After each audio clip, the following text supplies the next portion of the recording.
Molim još jedan aplauz.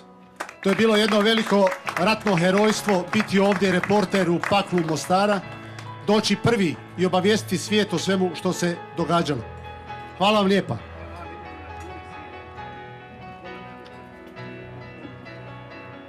Thank you very much indeed. Honourable Prime Ministers, Chairman of the Board of Directors, distinguished guests, ladies and gentlemen. As you saw from that video, it's a very, very long time since I was last here in Mostar. In fact, next month, August, towards the end of August, it will be 25 years exactly since I was one of the first journalist to break through the lines and get inside the eastern part of Mostar.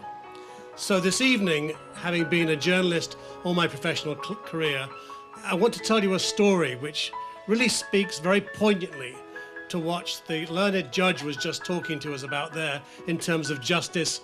Without justice, no reconciliation. Back in 1993, I led a CNN news team by horseback, a very dangerous ride across the Prenya mountain range, starting in Jablanica, escorted by Bosnian government forces to break through the siege by the HVO Croatian side.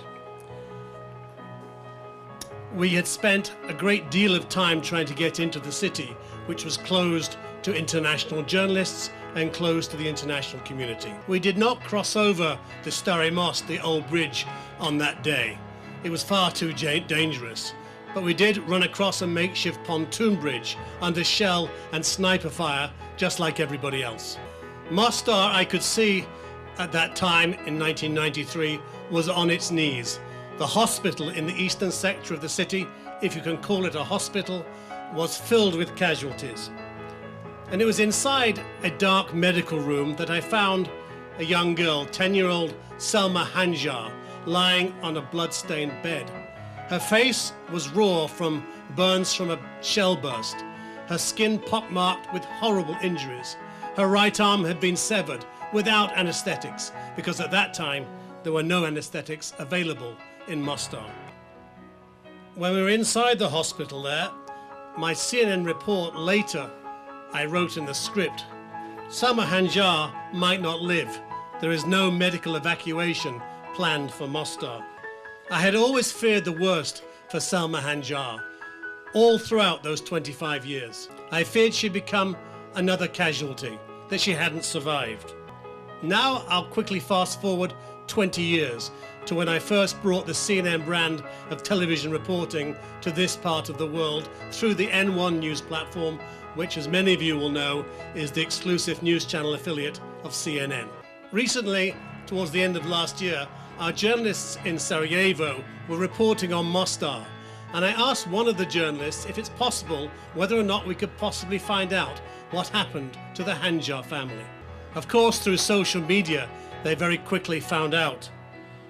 But what happened of little Selma Hanjar, I asked our N1 reporter, Ika Feragotic. Ika's answer on the telephone was enough to make this seasoned, war-hardened correspondent literally break down in tears privately. I was overcome with emotion. Unexpectedly, I was shocked at how I felt, and I'll tell you why in a moment. Selma had survived, and there was much, much more news. And this time, it was good news. Selma had married a ex-US serviceman. She was living in San Jose, California, and 3 weeks before we reconnected, she'd just given birth to a little boy 3 weeks before that. His name is Aiden. She also has a daughter called Lelia, and she is a remarkable woman. Selma Hanjar was now Mrs. Selma Mercedes, and she wanted to reunite through Skype on N1. That interview was heart-wrenching and inspirational. I don't know really how I got through it in one piece. We had to move forward, Selma told me during that interview. If we as a family, she said, had not moved forward, this is on live television, she explained, we would not have been able to accomplish all that we have been able to accomplish in our lives since the siege of Mostar.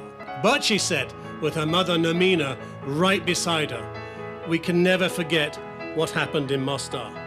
When I look in the mirror every day, said Selma, it's a daily reminder of what happened to me. I lost my arm, and it's all gone because of what happened in Mostar. But here's the real point ladies and gentlemen, of this incredible story. Because Selma told me that it was crucial that their own well-being was fundamentally served in overcoming the horrors of the siege by what? By reconciliation, by understanding what that means amongst divided communities. And having spent a lifetime as a war correspondent in divided communities, destroyed livelihoods, lost lives, destroyed economies, I know only too well that the notion of reconciliation is difficult, if not impossible still, for some people to come to terms with, as we heard from Carmel Agios a short time ago. But in Selma's story, we have, I'm sure you'll agree, a beacon of hope. Selma is a remarkable war survivor who carries her physical burden with real courage, real emotion, and real feelings. So her appeal for peace and reconciliation should be all the more difficult for people to ignore. So in closing, thank you very much, Selma Hanjar, now Selma Mercedes, because it was your story from 25 years ago that brought me here tonight. I would like to thank the chairman of the board of directors and everybody here tonight for listening to this amazing story.